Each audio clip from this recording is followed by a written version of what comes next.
Jokowi larang pejabat bukber, terkuak biaya bukber pejabat di Pemkot Batam capai 1,2 miliar.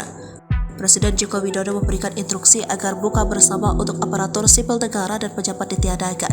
Adanya pelarangan buka bersama ini karena penanganan COVID-19 kini dalam transisi dari pandemi menuju endemi sehingga dianggap perlu kehati-hatian.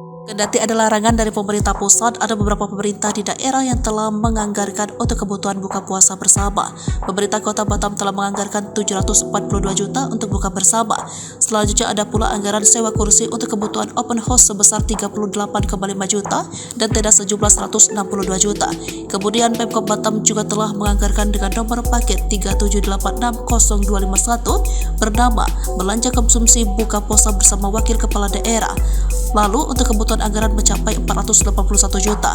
Senada dengan kepala desa, ada pula kebutuhan anggaran untuk open house dengan total 179 juta.